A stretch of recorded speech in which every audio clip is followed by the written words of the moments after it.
Well, good morning. Trump won the election, and we're excited about that. I voted for him. He's got a cabinet full of people that I kind of like, one or two that I don't really like. And the truth is, that doesn't affect most of our lives that much, at least not yet. There's still struggles at home. There's still marriage issues. There's still kids to raise, joy to have, Thanksgiving to enjoy together.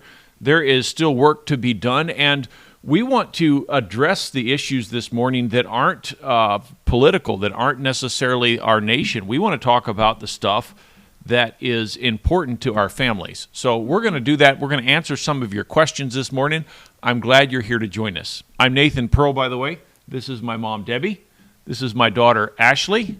And this is my dad, Michael, who's very excited about that. Okay, Ashley, you've got the questions for us this week. Mm-hmm. Give us our first one. Okay. I thought this would be a fun one for Thanksgiving. It does have something to do with family. Thank you. You guys don't have it, so I'm going to read it. It says, my husband and I have different child training methods and convictions than other family members do for their children. Even though the other family members are fellow believers, we don't want their different methods that we don't agree with to rub off on our children. My question is, how do we lovingly set boundaries to protect our kids without causing a rift in the family or hurt feelings? All right, you want to take that? What I'd wonder is, are they living with those family members? I don't see that a difference in the method in child training and raising your kids would be a problem unless there was this continual close contact to where the other family members were actually participating in the raising of them. So I'd want to know that. If that's the case, you need to get out. It says when a man marries a woman, should leave his father and mother and cleave to his wife only. So it's never good when you mix two families, whether it's brothers and brothers living with their wives together or whether it's parents and kids. There's always going to be a difference of opinion, and sometimes that difference is very minor, and it wouldn't make a lot of difference in the long run to the kid, how he was raised, but if it creates tension, that does make a difference to the child. And so get out, find your own place to live. Now, if it's just visiting for Thanksgiving and weekends and stuff like that, then to keep from causing a rift, don't shove your differences into their face. In other words, don't say, we're different from you, we don't like the way you did it. That starts creating a competition between the parents or the brother and sister and the other, and it can just get a lot bigger than it was before you started. So don't be prideful and contentious with your differences. Just train your kids at home 95% of the time, and that 5% when they're away is not going to hurt them unless it messes up your attitude. The one thing I'd add is that your kids are your responsibility. God gave you your kids, and they're your first responsibility. Yeah. And I see a lot of people that are political. Zephyr and I, my wife and I, decided early on that our kids were not political, and as far as family politics. So if we were somewhere and somebody disagreed, that's okay. It's my call because they're my kids and my responsibility. And so I will. I have a hierarchy of expectation of relationships, and my kids are at the top of that. So if I'm in a difficult spot with the kids, and there was times that we would go to the volleyball court and there were kids that were naughty and so forth and would act in a way that would rub off on the kids, we went home. We just didn't play volleyball. We just determined that our kids came first if that was the situation. And I'm a bit radical, but I'm okay with that. Yeah, but you can do that without creating issues. Sure. Okay, balance in all things. If you have to create issues, I hate to say that because there's so many people out there that just got snotty attitudes and they're just looking for a fight and looking to be different, looking to set themselves apart, looking to exalt themselves above other people. But if that's not your case, if you got a sincere heart, if you're forgiving, you're loving, you're kind, you're generous, and it finally comes down to it, you have to stand with raising your kids in a godly fashion. Mm-hmm. But that's rare. Well, on a situation that was so with us was we had a rule that our kids, especially our daughters, never were behind a shut door except with my wife's parents and my parents, because we knew that you guys were okay, but anybody else, we just decided we're not going to extend faith to anyone else. And that includes all of my extended family, all of her extended family, because we didn't want to create issues. So we didn't want to say, well, we can trust you, but not you. So we had a carte blanche rule, no shut door. And that aggravated some people at times because they felt like, why aren't you trusting me? And then when we'd say, okay, but it's our family rule, there's no shut door. And I should say the reason for that is the statistics are one in 4 girls are molested by the time they're 18. So our rule was this will not happen to our kids. Those are old statistics. Those are old statistics, Yeah. right? So there was no. So if we were visiting somebody and the kids are playing or whatever, you hear a click, the door shut, jump up and walk in and open the door.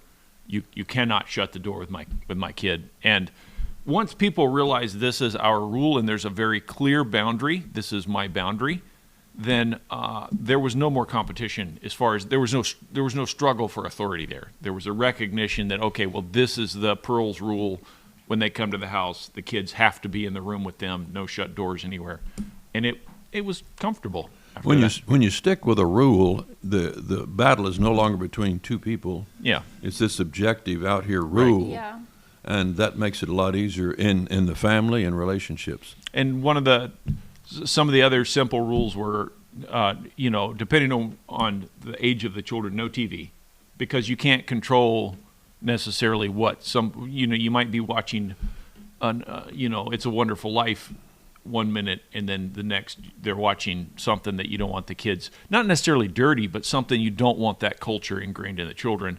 And so the easy thing is, okay, then no TV, no internet devices. If you have internet devices, the kids can't hang out at all. We're going to be. That's today and age. That's absolute. Yeah. Mm-hmm. Yeah. We were careful. I remember that growing up, like, we did offend some people, but I was very thankful that you guys always put us first above other people's feelings, making people feel good. It was like, okay, my kids, we're going to protect them first. And we were protected. We had a really great childhood.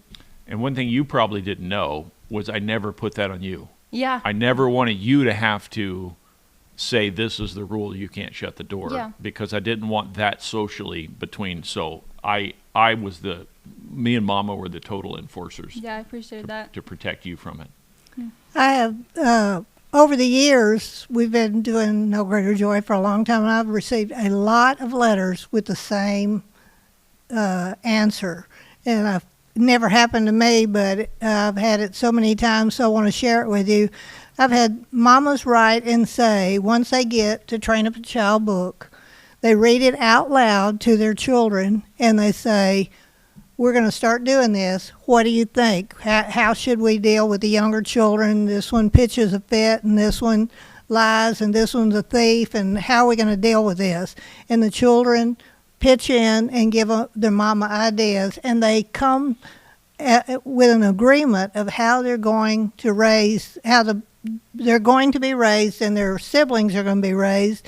And then they go to Thanksgiving dinner with the rest of the outside family, and the cousin, who is 4 years old, pitches a wild fit and falls on the floor, and the other kids that have been newly trained with this crazy book to train up a child look at their mom and, thank you, Mama. Our little brother doesn't act like that, And it could go into pride, but there is some good in the pride of a family knowing, we got this thing together. And so I got a letter. We got a letter this week from just like that, So we've had hundreds like that. And so I would encourage mamas, if you're having trouble with your children, or if you're going to go to a meeting, you sit down and read the book out loud with the kids and let them talk about it and let them see we would be that kid, and our little brother would be acting like that if we hadn't chosen and learned how to be a different person. Have you got to Train Up a Child on the rack over there yet? Yeah, there, hand it to me. This is a. All right, this is the famous book that Anderson Cooper hates. Oh, no. Yeah. It's and- banned in England. Yeah, it's this a banned book right here. Yeah. Sold well over 1 million copies. A long time ago, over 1 million copies. I don't know how many be now. It's in multiple languages around the world. And all kind of lies have been told about this book. You know, when the leftists start lying about something, you know that it's making an impact. And so I made the mistake of going on to Anderson Cooper and half a dozen other programs, even as far away as Ireland, did an interview. And a bunch of lies were told, total right-out lies. So this is the book you need to get if you want to be radically satisfying in your home. And you the want kids want to be cheerful kids. happy. It makes your kids happy. And Raise good kids with it. Yeah. Raise good grandkids That's with it. right. So that's believe the it, book. believe it or not, I've had people that have read the lies online that have come and told me to my face that well, your dad was abusive. Now, and I go, he was my dad. Right? Like you're telling me that my experience isn't real because of something you read online, and to see their face go, Oh, yeah. yeah, but I read that. Like, but I lived that. So yeah, don't tell me you read it. It's amazing that people do that. But the truth is, our home was happy. Like I didn't realize the disorder in homes until I was grown out and in other homes, and it's shocking to see fighting going on. It's a simple, basic child training book that That's what is interesting to me. It's just so simple and basic. It's Yeah. not like we reinvented the wheel. It's just put some simple, basic techniques and ideas and scripture to help people, come back to the, how to mix up cornbread properly, how to raise a kid properly. It's just not a big deal. But I don't know why the mainstream media just hates it. It's just odd to me. I was listening to Jordan Peterson and Ben Shapiro have a conversation the other day. It was Israel. They were in there talking, and Peterson said something that struck me. He said that, and I'll mess up with the way he said it because he's brilliant, but basically he said you take an idea and you craft it and you determine it, and then you put it out there in the world and you see if it works. And if it works, it becomes a story that is connected to everybody, and everybody tells this story and is part of it. And if it doesn't work, it falls flat. And I thought, well, that's not true, because I mean they're still trying communism. That's never worked. Leninism is a failure. And what's the guy's name? Was it Spock that wrote the child training book years ago? Something. And it didn't work. Some of the ideas are good, but the thing didn't produce joy in the home, and still it's the more accepted version of how to raise children, even though the outcome isn't good, because it tells you what you want. It tells you that you don't have to take that responsibility. That you just be nice instead of having those kind of guidelines. And I thought it was interesting. Yeah. Another question. That was good. All right. This one's totally different. Does the gap idea conflict with literal 7 days of creation? I don't see how it can't be 7 days. The gap. I wrote a book called The Gap Fact. Yeah. And so It's not a gap idea. It's a gap fact. Get the book. Does the gap interfere with? No, it does not. The Bible clearly teaches a gap which is understood by ancients all the way back to the Jews, as well as by ancient Christians. It's only in the last 50, 60 years that it has been reputed by the scientists for special creation. They're primarily scientists and not Bible students, and so they only use the Bible to enforce their scientific, pseudoscientific approach. The Bible clearly teaches that there was a gap between the creation of the universe, atoms, time, space, all of the basic elements of reality. Between the original creation of that and the 6 days of Genesis, there was a gap. How long? I don't know. 7 days, 20 years, a million years, 14 trillion. I have no idea. It doesn't tell us. But in that time period, he also created the angels, and it says that they were present and saw the creation of the universe. They saw it clearly in the book of Jeremiah. They saw it taking place, and they rejoiced when they saw the creation. And then the angels, some of them fell into sin. When they fell into sin, he created Satan, Lucifer. And there was a conflict in the heavens between these two forces. And then when you come to Genesis chapter 1, verse 3, the recreation begins when God recreates the earth, replenishes the earth, puts Adam and Eve on it, and it takes 6 24-hour days right there at that point to recreate the earth, retool it after it existed in darkness for a great period of time, or a little period of time. So I don't have time. We won't go in here to all the scripture, but plenty of scripture on it. If you want to look at it, get my little book, Gap Fact, and it'll tell you all about that. What else is there to say? Well, without this understanding that there's this period of time, there's so many scriptures that don't line up chronologically. Where was Lucifer? When did he fall? Where were those angels? All of these different. So like you mentioned, Job 38, they sang for joy, they shouted for joy when the foundations of the world were laid. And yet we don't see the foundations of the world laid in Genesis 1:1. There's already water and darkness. That's and void. the key. We don't see the foundation. Right. So, Yes, it starts off, says, in the beginning, God created the heavens and the earth, in the beginning. Then it says, and the earth was without form and void, and darkness was upon the face of the deep. So what you have here is a planet shrouded in darkness, covered completely with water, dead, ice cold, 200 degrees below zero maybe.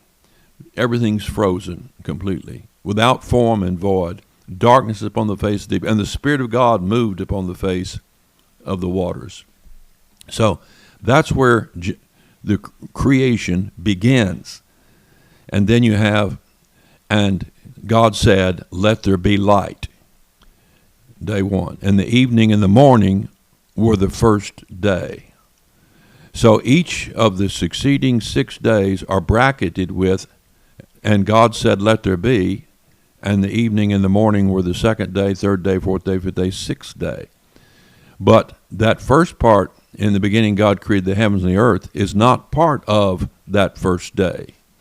That pre-exists the 6 days, and became without form and void, and Jeremiah talks about that, and darkness upon the face of the deep. So all of that is the frozen over planet. So what the scientists should expect to find is that at some point in the distant past, the earth was completely covered with ice. That would include Tennessee and Arizona and Utah and Nevada and Colorado and all the mountains all over the world. And when God recreated the earth, you'd expect to find the shifting and meltings of large sections of ice, gouging and plowing out the earth. And I think that's what they have discovered. And none of it's predicated on science. None of it's predicated on the idea of fossils or the dating, carbon dating.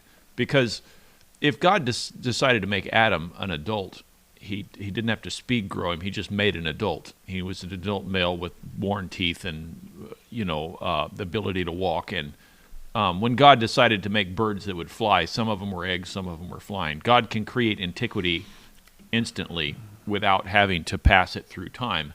So measuring the age of something is a worthless endeavor when you're talking about the why or the creator versus what's there. And the idea that we can take something that God made with antiquity, let's say the Hawaiian Islands, you see 7 islands, but you see the age difference in the islands. Say, well, the world's old because this island's old. Well, obviously God can make an old island the same way He can make an old man out of ether, out of nothing, instantly. And so science doesn't answer the question of why. The Bible's the one that does that. Mm-hmm. Yeah, when no matter when God made the heavens and the earth, it'd be impossible to make it unless it had age. Sure. In other words, you can't create a rock that came from volcanic eruption. I mean, if it came from volcanic eruption,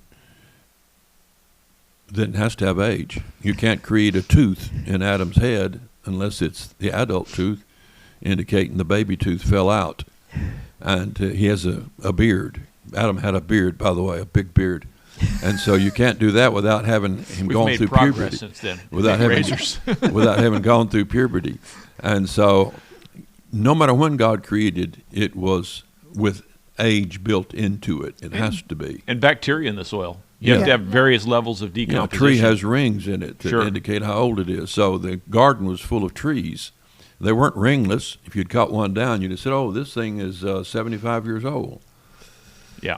Well, I have a woman's perspective on it, or even a child's perspective. When I was a child, I would lay in bed and I would try to think of God, if he's how old and I would keep going back and back and back in my mind as far as I could go. And God was always there, and I never could get a point in my mind of when God started. And the fact is, the earth, all of this has only been going on a few thousand years. God's been around for millions or forever. You know, He's been busy doing a lot of stuff, and there's been a lot of situations. I mean, it's like, it's not like we are the only thing that God has been occupied in all these years. And so even as a child, I wondered what else God has been doing all these times, before we ever came along, and what we were going to learn, and what's happened in the heavens and all that. So to limit God to just right here and nothing else happened but this just seems strange to me. Mm-hmm. If I can interject philosophy. Okay. God doesn't exist inside time. Time exists inside Oh, God. I know that, but Right. when I was a little She said kid. as a child, dummy. Don't you mess with your mama. No, we're not childs anymore. I think one of the, with that in mind, one of the things I thought was the most fascinating in your book on faith was the idea that God will someday create a counterpart to angels so they can have families. And I'd never considered that until I read that but it's true that God doesn't leave things incomplete, and He asked the angels to have faith that He would create female angels that they could have children with someday and be complete, because when He made man, He said it's not good. And let's be clear, that was a supposition. It was a supposition, I know. I enjoyed the supposition. I think that makes a lot of sense. And in what is it? First Corinthians 4, where he says that you'll judge angels someday. I've always wondered, why would we be judging angels? What would be the point? But it's if the church is there and the angels have children, that would make more sense, that they're going to grow in experience. Yeah, I didn't suggest that God is yet going to create female counterparts for the angels. I just said in that there was a possibility that originally when God created angels, just as He created Adam whole, mature, and he existed in the garden for a period of time without a wife, but he had sexual capacity. And then when he realizes his need sexually and emotionally and socially, God comes along and creates the female counterpart. And I asked the question, if Adam had sinned before Eve was created, would God then have created a sinless female for a sinful man? Or would He have abandoned Adam as He did into a curse at that point, and Adam would have had died without being able to procreate?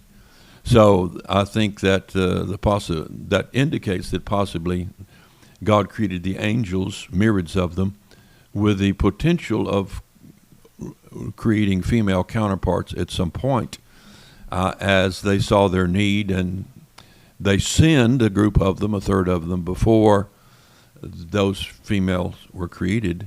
And so God has not created the female counterparts for the angels, and that's why you have angels procreating with female humans in Genesis chapter 6.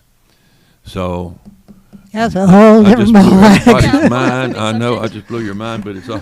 I've never thought of that. What have I got that in 8 kingdoms? It's part of 8 kingdoms. Where else is that? My favorite was the one in faith. Yeah. Faith. More than you think. But if there's any angels listening, you just broke their hearts. Cause That's just what I was going to say. They're going, yay, I'm all for it. lady, but I am stuck on the idea of playing with children angels. So I mean, they're just people at a higher level in some way. God created us a little lower than the angels. By the way, if you don't know, you listening to this, angels do not have wings. They are humanoid creatures that can even propagate with humans. So it's another race of humans that exist, as you say, on a higher, with more gifts, more abilities, more manifestations than what we're capable of. More dimensions, I would think. And that comes from the Bible, not from anybody's dreams. Yeah, that's scriptural. And we don't worship them. No. Yeah. Right. Colossians. They're fallible. Angels are fallible. Yeah, obviously so. But they 1/3 have of them flaming fail. swords, and that's cool. Yeah, so That's be pretty careful around them. Don't backtalk them. Yeah. Okay, Ashley. All right. Pearl, you're going to like this one. Okay. So, I can't see. I am struggling with gratitude. I am a mom to 5 kids under 7 and often feel like I don't have direction on how God wants me to spend my days with them, besides submitting to my husband and training them in godliness. I have such negative thoughts and want the new mind of Christ and the Holy Spirit's filling. If I continue in negativity rather than joy, am I somehow outside the faith? I love Jesus and trust him for salvation. I dearly want to be close to him now rather than only in heaven. I have struggled and then been filled with his joy. It just seems so elusive these days. So I guess her question is, how does she get filled with the joy? Okay. Children are only with you such a short time. And it's like when my young grandchildren come to visit, I look at the hour and I go like, I only have 4 hours. What can we do that's absolutely wonderful fun? You know, and I teach them how to tell time with an old torn up clock. And if I don't have an old torn up clock, I create one. Throw one down, break it so I can show them how to tell time, or we run out and dig potatoes, or we do something. Well, that is the 4 hours I have. A mama has about 10 or 15 years with the young ones. And at the time, you feel like the days drag on and you just, the same thing, you're just washing dishes, cooking, cleaning, just, it's a drag. But if you put in mind that it's such a short time, and if you just take 1 minute or 2 minutes a day and say, let's learn how to play Jesus Loves Me, or take 1 or 2, 3 minutes a day and put on the music, ABC songs, and start singing the Bible songs together, it'll change your heart. What you do changes your brain. And if you look at your kids and go, what do you want now? Well, that's going to make a difference with them, and it's going to make a difference in your heart. Yeah, it's what you decide to do and how you think of your time. If you think of your time like a grandma thinks of her time, I only have 4 hours, what can I have? You say, I only have 10 years. What can I do that's going to bless them and change them and make a difference in eternity and make a difference in you? It will change your heart and your soul. You won't be irritated with them for being kids. You'll enjoy them, because when they come and scream with excitement, it'll be exciting for you instead of irritating. Yeah, I never saw her ever bite back at the kids like that. She was always sometimes she told him, well, go in the room, I'm cooking, and just be quiet and go in the room and do your schoolwork. But I never saw her strike back or bite back in bitterness or anger or anything like that. And she had to deal not just with us 5 kids, but also with you. Yeah. Big task. And we had this big concrete. It felt big. It probably wasn't when I was a kid, but in Watkins we had this big concrete turnaround for the car. And this one time, Dad helped us set up a concrete form on the bottom of it. There was a ramp so we could ride our bicycles. And we got Mom out, and Dad spent time planning it with us, and it was great fun. And so we got Mom out to show her our moves on our new bicycles, and then we rode them off the wall. But there was a ramp that she couldn't see because Dad had pulled it over. And she goes, "Ah!" And it was the greatest fun ever. And we're so sorry that we did that to you. Poor me. They've abused me all these years. We giggled for 2 hours playing that. I'm a real good screamer. So if I can answer to the sister, first of all, sister, God bless you. You have what is it? 5 kids under 7. What else do you do besides raise them in godliness? Well, that's a lot. Yeah. That's a lot. If you can raise your children to love the Lord and walk in peace with your husband and keep your household together, that's your calling. That's not just your calling. That is a phenomenal thing to do. That CEOs and high-powered attorneys aren't capable of doing what you're doing. So I am in awe of the ladies that can order their home with a bunch of children and continue to not just exist with them, but to raise them with joy. And then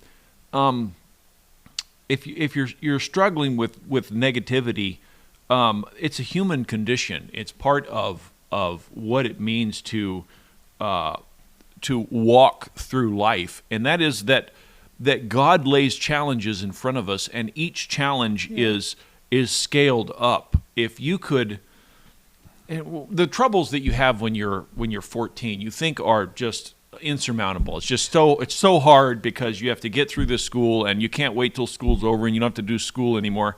And then by the time you're 20, you're like, I wish I could go back and do school when I was 14, because now you have to have a job and you have to deal with a boss and you have to do or go to college and then each stage of life scales that up and there's more responsibility, there's more load to carry. It is part of our walk with the Lord that we're challenged, and so you're being challenged. Don't think that you are defective because your challenge is difficult, because what's in front of you is tough. Having 5 kids pulling on your attention, they're hungry, they make messes, there's chaos.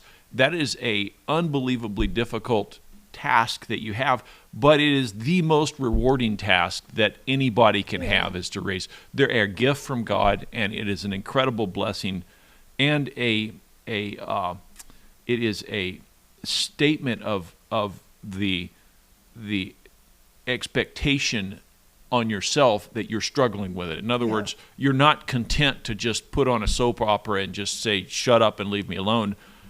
You're pursuing better for your children. So don't be discouraged and think and add to your list, okay, now I have to be grateful. That's usually not the trail to gratitude. Mm-hmm. Like Mom was saying, look at the things that you have to be grateful for. Focus on the joyful things, and also be an advocate for your family to your husband. A lot of times there's, especially as those of us that are trying to get the order of home correct, there's this idea that the husband is irreproachable or unapproachable with your struggles. But God made Adam deficient and then made Eve to fill those insufficiencies in Adam. And your husband does not understand the emotional struggle that you're having because God didn't make us to.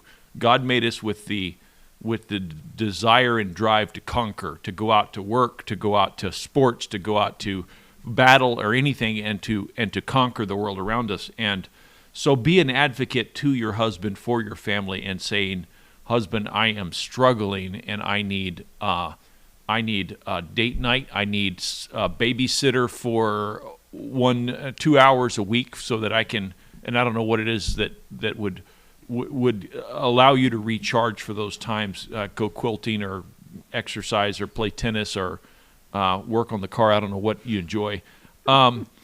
Or just to tell your husband, I need you to get involved with the kids in the evening. And it's not making a whining demand on your husband.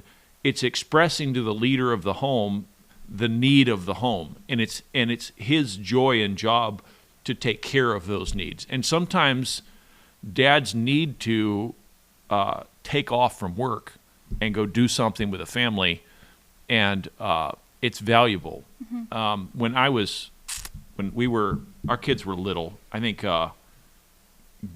Gideon was very little. I did construction for a living, and I decided early on that I wasn't going to pursue money. I like my kids, and so we decided we're going to pursue family first.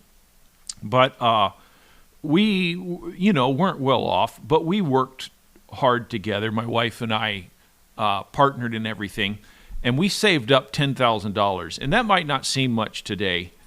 That was a lot of money. We saved up $10,000 because our house didn't have a floor in it. We had finished one bedroom, and we lived in that corner. And when we moved into it, there was no porch and steps, and I'm surprised my father-in-law still likes me. It was rough.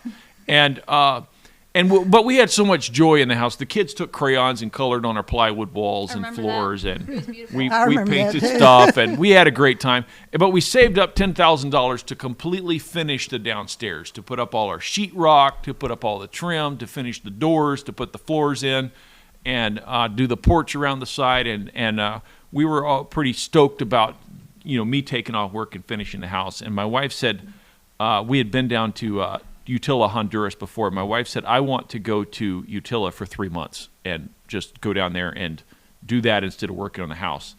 And I said, that's just not wise. It's just not a good idea. And she said, our family needs it. We need to do it. So I said, okay, let's do it. So we went to Honduras. We rented a house. We lived there for 3 months. I dove every day.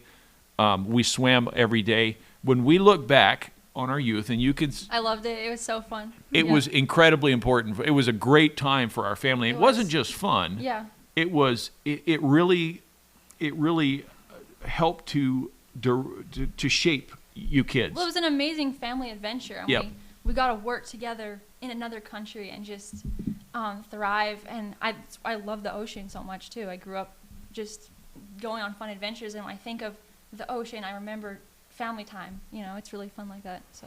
And when my kids are when something is put in front of the kids, my kids go, yeah, we can do it. Mm-hmm. It doesn't matter what is it, computer programming or fixing the car or what. Oh yeah, we got that. My sons will buy a pile of like, one of my boys got a bike when he was 13, a dirt bike that was, the clutches were bad in it.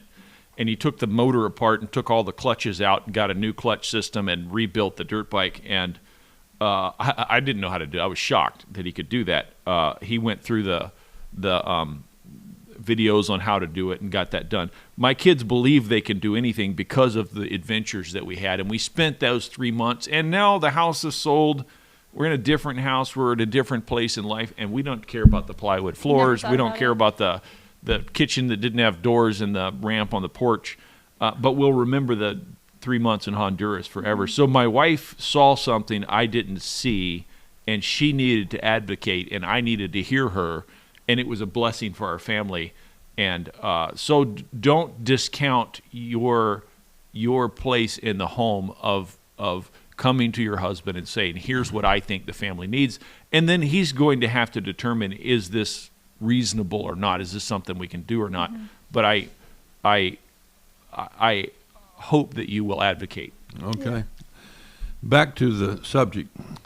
I understand the dilemma of kids that are that agitate you, that are unhappy, that are complaining, and you're unhappy, and here we tell you you need to be thankful and happy.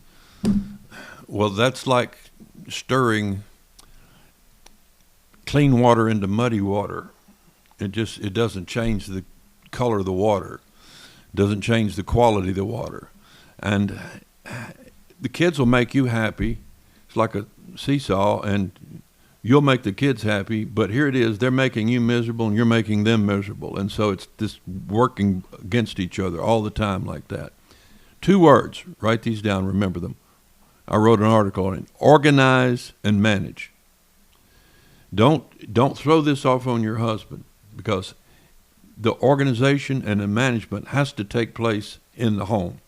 What I mean by organize, I mean, think about what you can do that your kids enjoy doing, what you can determine that they'll do at a given hour or a given time. In other words, if they like to put puzzles together, you make sure you have plenty of puzzles and a place to put puzzles together.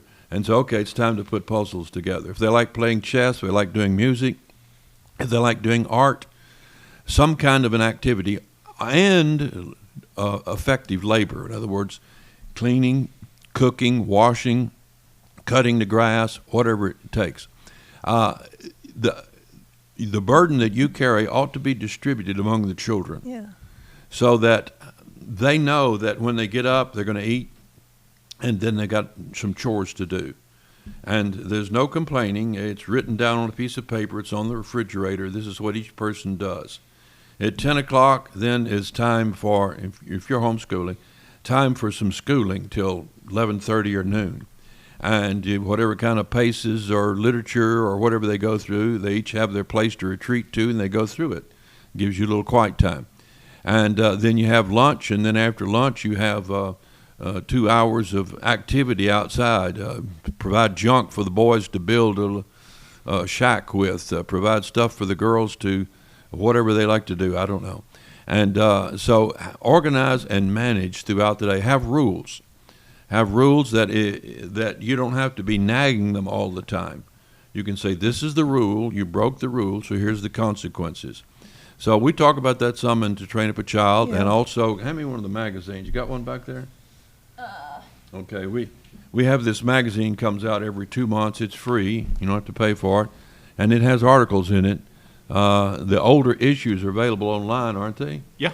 Okay, how do they find them online? Just go to nogreaterjoy.org, and it's on the front of the website, articles. It's a free Okay, download. nogreaterjoy.org, and you'll have thousands of articles, I suppose, because we've been doing this 35 years. And 30 on the magazine. 30 on the magazine, okay.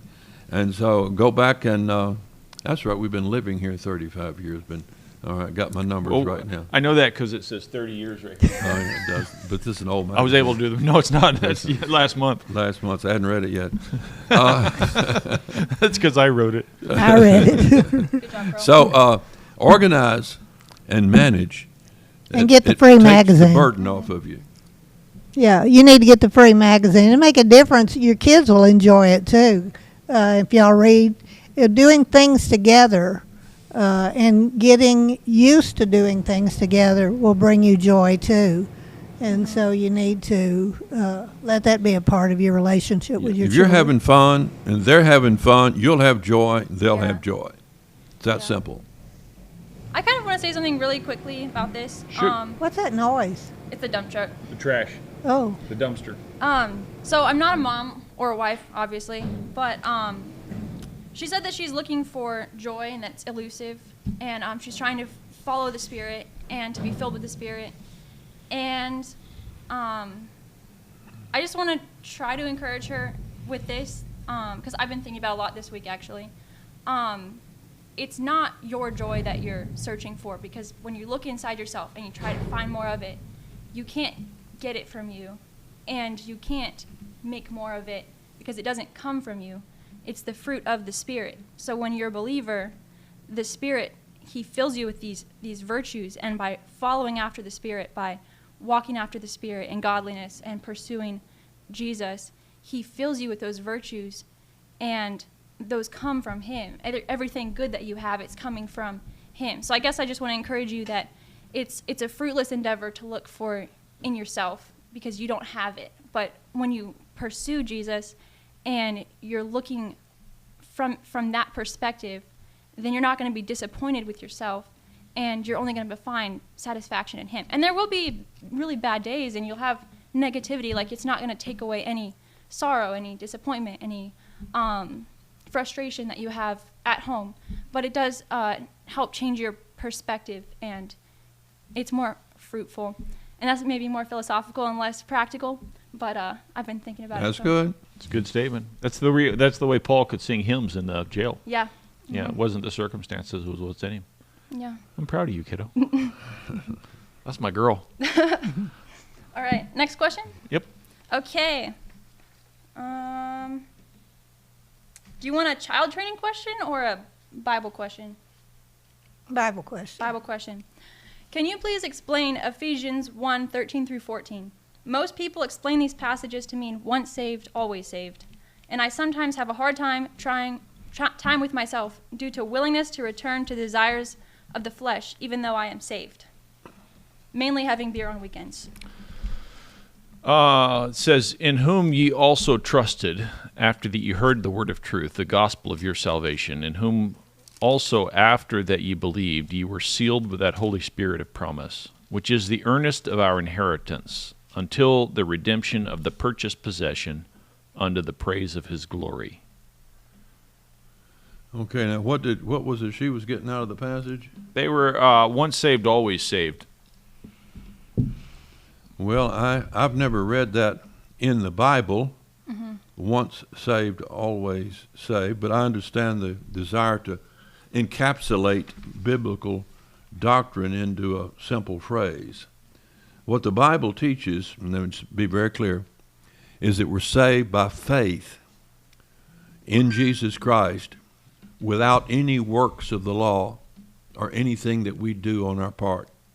And we're saved and born again before we ever do a single act of right doing. And that salvation is eternal. It's our position in Jesus Christ that makes us secure. So being in Christ, there is eternal salvation. Now that's what it teaches. Then you say, well, let's go to an extreme. What about a person who, for all appearances, they think they're born again. Everybody else thinks they are. They have the fruit of being born again. But then they get 22 years old. A girl gets 22 years old, and she's been righteous and pure and sweet and holy and everything, and gone out on mission trips. And she meets a girl, spends some time with her, falls in love with her, and they become lesbians. So she takes up a lesbian lifestyle, and she's in college, and she starts doing drugs, and then she starts going to parties with lots of different people involved, and she bobs her hair off and says that she's a man now. But she got pregnant. She has an abortion. This is getting screwy. This is not where I saw that story going. I'm piling it on. Down, down. Very dramatic. So I'm trying to say, she's fallen from grace. Definitely fallen. She's fallen. In other words, she's no longer in the grace of God. Nor is she in the faith of Jesus Christ. She stepped out of the faith. She has denied Christ. You ask her and she says, there's no God. Now, you say, but she wasn't saved in the first place. Okay. I don't know if she was or not, the fact is. I do know this, and I can say to her, when I witness to her, and she says, well, I'm a Christian. I still sing Amazing Grace. I've had queers sing Amazing Grace in my presence.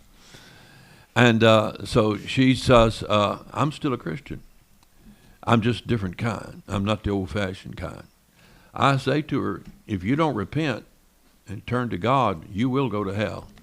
She says, but don't you believe in once saved, always saved? And I say, I believe I'm always saved, but I don't believe you are. I believe in my eternal security, but I don't believe in yours. I believe in mine because faith and works are together in my life. I have faith, I have works. And so I can show you my faith by my works. Can you show me your faith by your works? Book of James. So I'm justified not by my works. I'm justified by Jesus Christ, and I have faith that that's so. So there's no place to kick back and say, I'm saved, and so it really doesn't matter what I do or how I do it. I'll always be saved. Prove it to me. Prove it to yourself. That's what I got to say about that. The favorite example that I've heard was a guy named John Corson up in Applegate. I was visiting friends up there and went to their church, and he told the story of the Apostle Paul on the ship. Yeah. And he said, Paul turned to everybody on the ship and said, we're all rescued, we're all saved. Nobody here will die. Nobody on the ship will die. And then two guys got into a dinghy and got ready to cut the ropes, and he said, don't do that. And they did it anyway, and they died. So was it true when he said no one on the ship would die? Yeah, but they got off the ship. So don't get off the ship. Yep, I use that illustration. You didn't hear me say that? I didn't hear you say it. But John Corson is a phenomenal storyteller. I love listening to his story. When did you hear me say it? I don't know. He must have heard it sometime in the Well, past. the best I ever heard was when you were preaching about last week, I think, and you talked about Noah. Remember? Yeah. By faith. And did he have faith? Was faith that what made him saved, or was it? I can't even say it. So I was quoting Say what Hebrews message 11:7. it was. By faith Noah, moved with fear, and prepared an ark to the saving of his house, by the which he obtained witness that he was righteous. What you were talking about was that, and I've forgotten too. Well, the thing is that it says the passage starts, and each of these do. It starts with by faith. So by faith, Noah. So then what does Noah do by faith? By faith, Noah moved with fear and prepared an ark to the saving of his house. So what saved his house? Was it his faith, or was it the boat?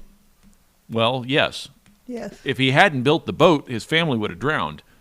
But because he had faith, he built the boat. So every action in building the boat was an act of faith and fear of God in order to build the boat. But the boat was required to rescue the family, but the family was rescued by faith. You can't separate the two. Yeah, you said if Noah said, there's going to be a flood, and God told me to build an ark, and come back a couple of years, and Noah's just kind of hanging around, building a new barn, Noah, why aren't you building? Well, I think, God said that. I'm going to get around to that. Well, it's going to take so long to build the ark, and the flood is already determined. Will it be finished on time? Mm-hmm. So faith is a working faith. Faith is active. Mm-hmm. Faith does. Well, all of Hebrews 11, when they're talking about faith, go on to describe an action.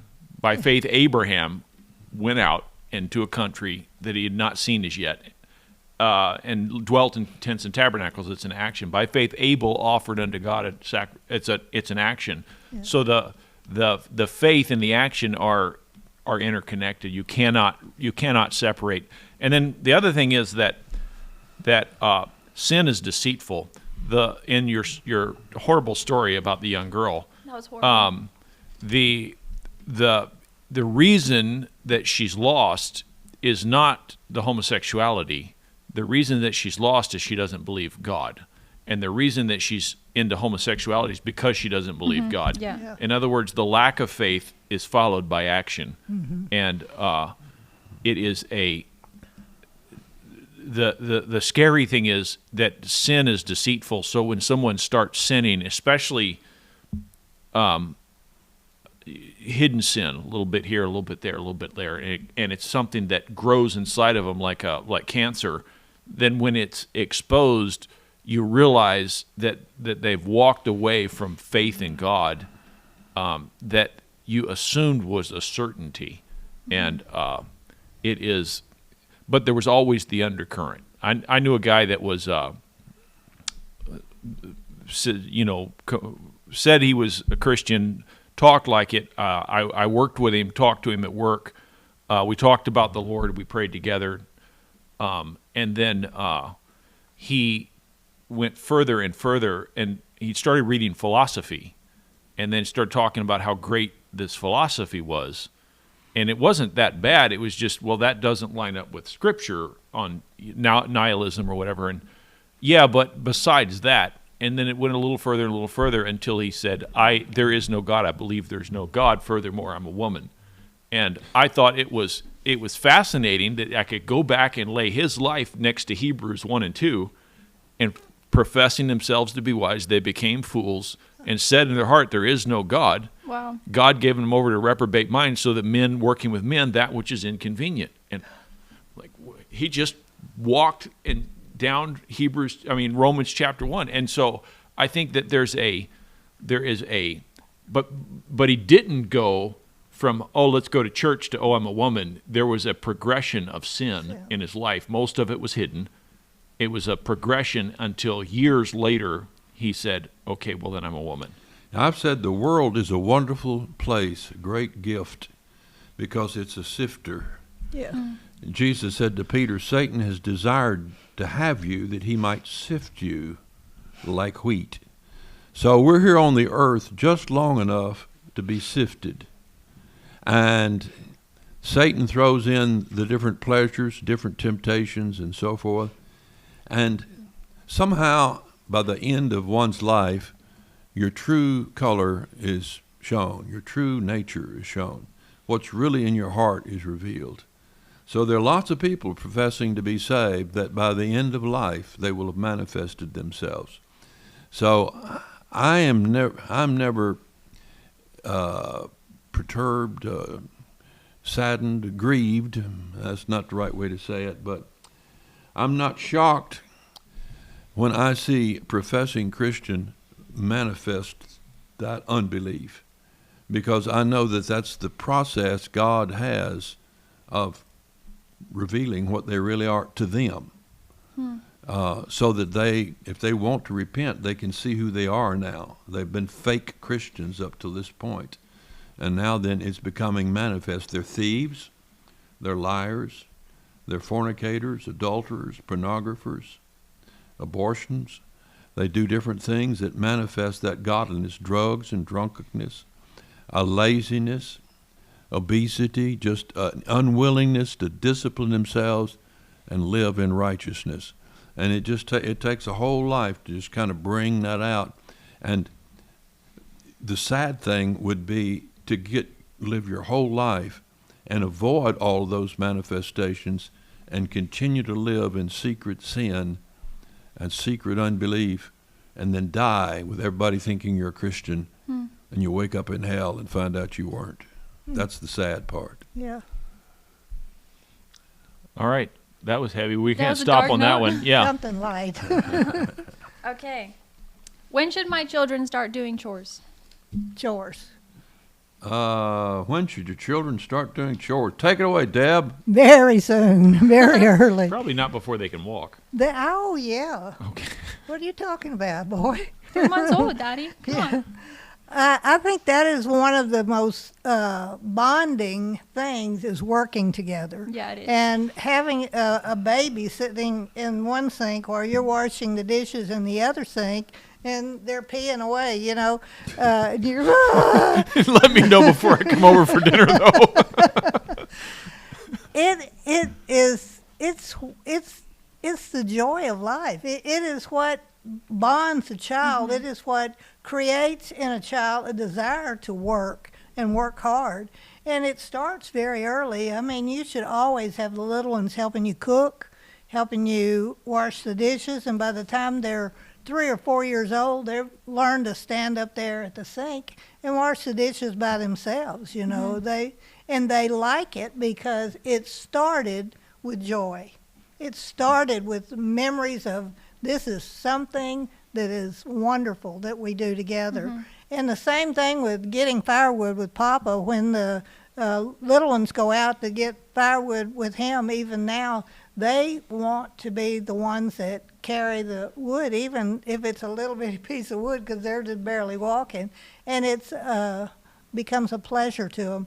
If you don't allow, and I'm saying allow, your children to work and work young with you, then when they get old enough to work, they're not going to like working. They're not going to like chores. Chores are going to be something you make them do. They're your slave, instead of being, we're in this thing together. So I think chores start as early as they can do anything at all. Well, Yeah, it's uncomfortable to come in for supper and see your little kid sitting on the counter right there with their hands in your food, stirring it around all over them, and you're fixing to eat that.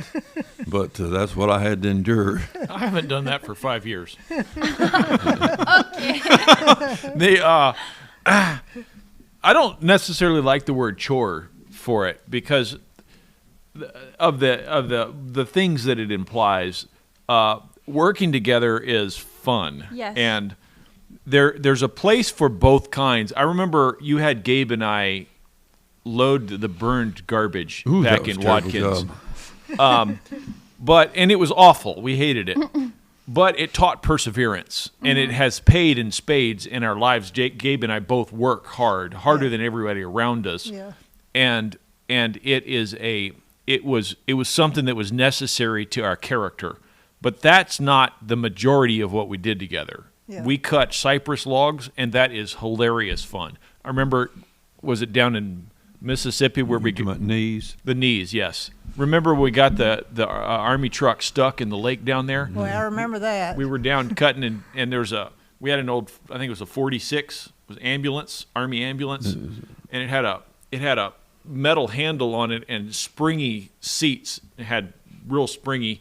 And we'd go back in that swamp, and Gabe and I would hold on to that, and you'd drive like a maniac in the swamp, and that springs would get still going drives like a maniac. like we're on a trampoline. That is the most fun a little boy can have. Like, it was That's great. cool. We didn't think we were working, but, you'd cut the cypress and knees, and we'd move stuff around. And I remember us all at the table in the shop putting epoxy on those clocks. That wasn't, it wasn't like, okay, you have to go do your chores. It's like, guys, we're going to do this next. And it was fun. My youngest son, Gideon, who is bigger than I am now, was when he was little, I called him Boo Boo because I call Mike Boo Boo now. the old Yogi Bear cartoon. Whenever Yogi would go somewhere, he'd go, hey, Boo Boo, you want to go? And because Gideon was, every time I'd go to the door, he'd come running up to me, and I'd pick him up, and he would cling to he'd hold my arm and then grab his legs tight around me, and he loved going everywhere with me. And so if I'm going to the dump or going to work or so everywhere I could, I took Boo Boo with me, and he was my little helper. And yesterday I poured footers with my oldest son and my son-in-law, and it is such a joy to work with Jacob's 18, and he does concrete for a living, and he's good at it, and he's a hard worker, and he is manly and strong, and I'm working with him, and I turn around, and he's troweling, he's telling the truck to do this, and I'm just like, I am just a rich dude. Like, this is the greatest experience that anybody could have. But it started when they were little bitty doing things together. And you need the tough chores, go out and do this thing when it's hard and learn perseverance. But that's 5%. 95% is we're doing life together, whether that's shelling green beans or picking out food at the grocery store. We're doing it together. Well, what I noticed as the boys were coming up is I had them work hard sometimes, like cleaning out all the sawdust in the shop. I mean, that's a big job. And the garbage he's talking about, we'd pile garbage in a certain spot in the backyard and then burn it. So about twice a year, you'd have this pile of garbage, about burnt ashes and old tin cans about 10 feet wide and a foot and a half deep. And when you stick a shovel in it, all this dust rises up like that. And so if you're hot, you get sticks all over you and you're breathing it, and it was just a mess. And I didn't want to do that job. So You can do it. So I'd give it to the boys to do. I fussed at him. But what I would notice is that in that work and other work, is that they have a limit. Like we were logging when we first moved here. How old were you guys when we were logging with mule? 8 and 10. 8 and 10. Okay, we were logging with mule. And we're trying to build a house to live in, and had about 4 months there in time we logged and built a house, sawed them up, had a sawmill, sawed them up. And we had a couple of these neighbor boys working with them. There's 4 of us out, 4 of the boys and me, running a mule back and forth from the 100 acres of woods, bringing one log at a time out. And every day they would reach a point, and I could see the point to when to work anymore, they'd be slave labor. That they just were bored with it. They were exhausted. They were tired. I was tired too. Maybe about 1 o'clock in the afternoon or something. And I remember one day they just got tired early. They just couldn't make it anymore. And so I let them go. And about 15 minutes later, I heard some noise, and I looked up on the side of the ridge, and they were all up there digging a hole in the ridge. So they were going to dig a cave, and for the next 4 or 5 hours, they dug. That hole is still up there. It's still there. And that's they only dug one You day, and remember? they I didn't. do. It was a They great didn't hole. make a cave. They just made a hole about the size of a dump truck in the side of the ridge. You're like, thanks, kids. It was great for paintball wars later. But what you need to do is be sensitive to their level of tolerance. And at different ages, they have different levels of tolerance. Some kids have more tolerance than others. Work with them. That's number one rule. Work with them. Seldom just send them to work. But if you're working with them and you're talking with them, you can be teaching them science and art and philosophy and the Bible and anything and everything, politics. You can be discussing law. And you're teaching them how to work, you're teaching them how to do things, you're communicating, you're having fun together, and they reach a point when you just know they're not learning anything, and you're tired and they're tired, and it's time to quit. Don't keep driving them. And I tried to observe that. I maybe didn't always, but I tried to observe that throughout their youth. Another thing I would do with them is a lot of times after work I would take them down to the local store, and we would get a ROC and a moon pie or something like that. Babe Ruth and Amelia. Yeah, Babe Ruth and Amelia. I wouldn't suggest that. I've learned a little bit about diet since then, but that's what we used to do pretty often. Sweet Meliella, though. Ew. I remember as a little kid, we started chores or working together, and it was always our family together. And our family was kind of different than, like, we always did construction, so we were always working with you. And it was the best memories ever. And it's funny because it was hard. Like, we would fight over who got to go to work with Daddy for the day. And we weren't just sitting around. Like, we would be up on the roof in the sun carrying shingles. Our hands would be itchy. And we loved it, and we would fight over it. Like, it was the best ever. And then the whole time we were working, we would be talking about, like you said, politics or social issues or just enjoying time together, Bible.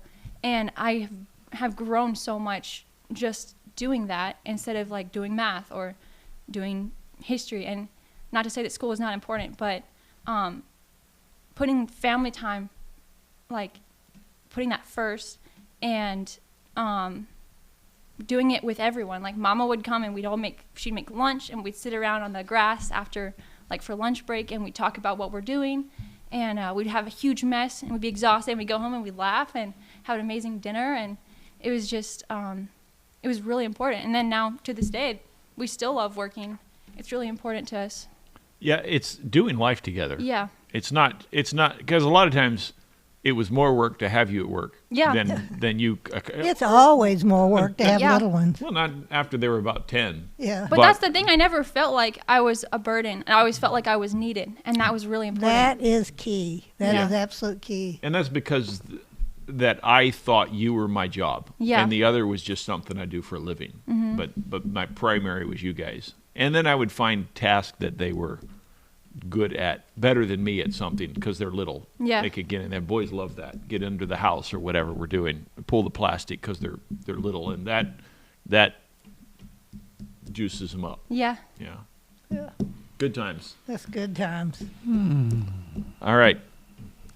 Do we have time for another one? How long have we been going? I'm tired. Yeah, He's okay, we'll tired. stop there.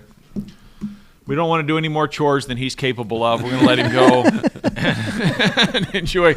We realize he's timed out. Okay, thank you for joining us. Write in with your questions. We'll do our best to answer stuff. And if you have a particular thing that you want covered, let us know. Otherwise, we won't cover it. We'll see you next time. Thanks.